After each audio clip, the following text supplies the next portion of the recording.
Hello, I am Nance. You are at 3 Billion Beats. Welcome to my office. I guess you're not actually here in my office. My camera's in my office, and I am talking to it and trying not to be super awkward. But welcome anyway. I'm glad you're here. Thank you for stopping by.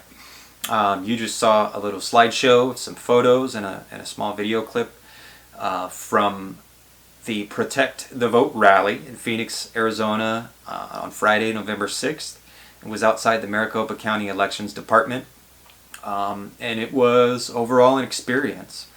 I went Thursday night and again on Friday. I wanted to take some photos. I wanted to try to talk to some people and really just kind of get a feel for what do we do? You know, where do we go from here? Alex Jones showed up and gave a pretty scary speech, to be honest with you. I have a small clip that I'll go ahead and play for you guys, and then we can talk a little bit about it.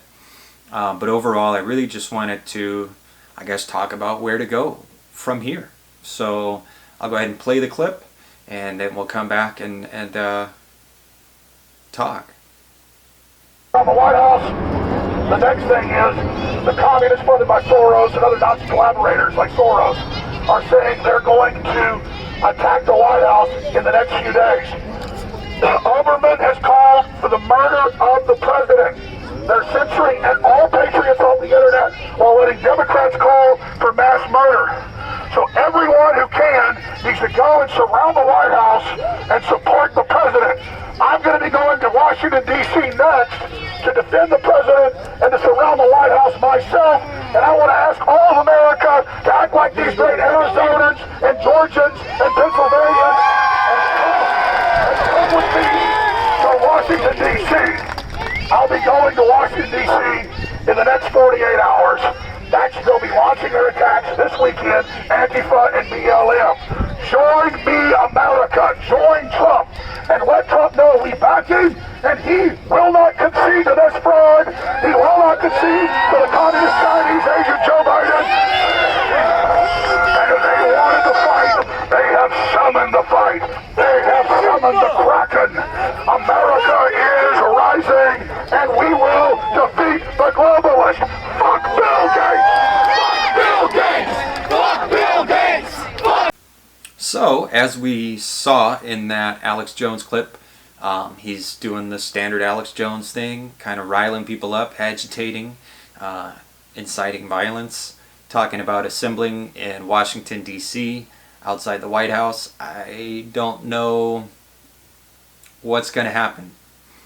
Overall, I am pretty scared. I'm scared of violence breaking out. I'm scared of more damage being done. There's been a whole lot of damage already. And I'm just tired of it. I'm sure you're tired of it too. I don't need to talk about how tired I am. We've all been kind of going through this together. The thing is I think we need to be aware of what the fight is, because it is going to be a fight. And I hate to use the same type of language that Alex Jones uses. I hate to sound like Tim Pool and talk about impending doom. But there is a battle ahead, and it's not going to be easy. It's not going to always be fun, but it needs to happen. So we got Donald Trump in the first place because millions of people believe the system was no longer working for them.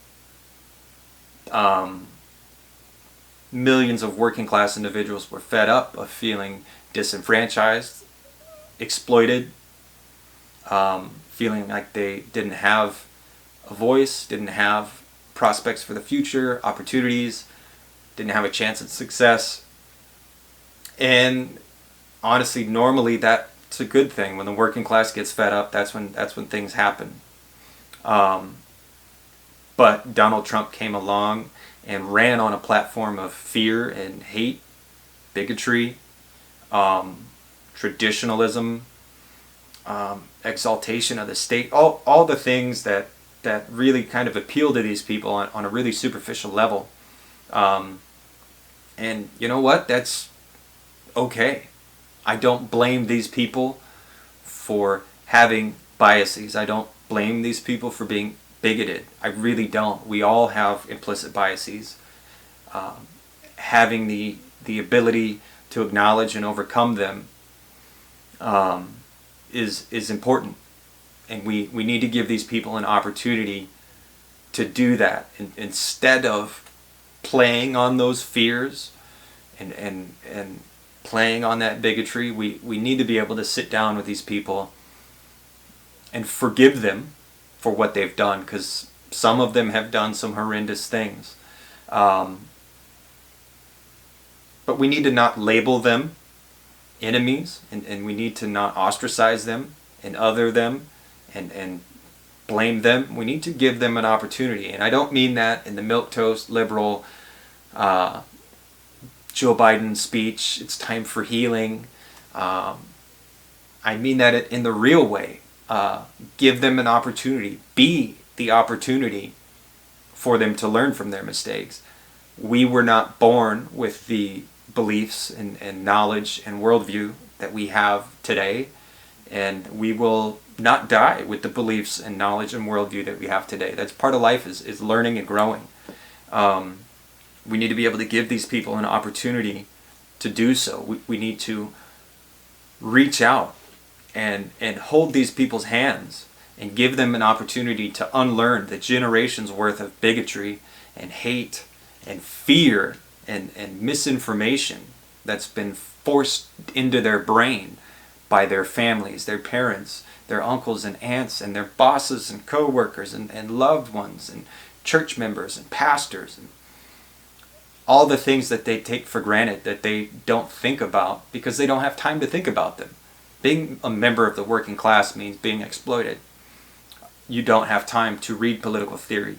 You don't really have time to do honest self-reflection. You don't have time to do rigorous investigation or rigorous inspection of your own beliefs. You kind of have to just put one foot in front of the other and go. Put your nose to the grindstone and work. And at the end of the day, you're too tired, you're too hungry or sick or poor to really do anything about it, especially when you don't believe there's anything that can be done about it. So a lot of these people, when Donald Trump and his pals came along, they fell for it. And I don't blame them. They are not the enemy. It's guys like Alex Jones that are willing to agitate hundreds of people, thousands of people, millions of people worldwide. They're willing to incite violence and encourage hate and division. That's the enemy. That's what we need to fight against. So not only do we have an uphill battle against the system, the state apparatus that oppresses every single one of us and exploits every single one of us, but we also have to fight against a machine built on the fear and the hate and the bigotry and the frustration and the disenfranchisement that exploits that and turns it into political power for the proto-fascists that want to run this country. We need to be aware of this.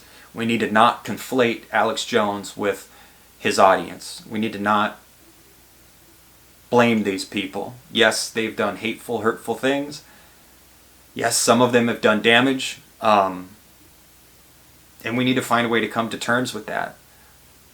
But the real work is in reaching out to these people and bringing these people over and showing them that we are fighting for working class solidarity. We are fighting for their rights. We are fighting for universal human rights. We are fighting for enfranchisement. We are fighting for an end to the exploitation and the oppression that they are dealing with just the same as we are. And we can't draw these battle lines, and we can't point fingers, and we can't blame these people. And that's not going to be easy. It may not be fun, and it may not be what you want to do. But that's what we need to do. We need to come together.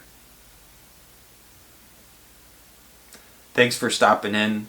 I'm glad you stuck around. If you did stick around, stay safe, stay strong, stay socialist, and don't forget what we're fighting for. We're not fighting for ideologues. We're not fighting for identity. We're fighting for humanity. And these people are human beings. We need to give them a chance. So let's go out and be that chance for them. Let's be the change you want to see in the world. Let's do that. Let's not sit back. Let's not point fingers. Let's come together.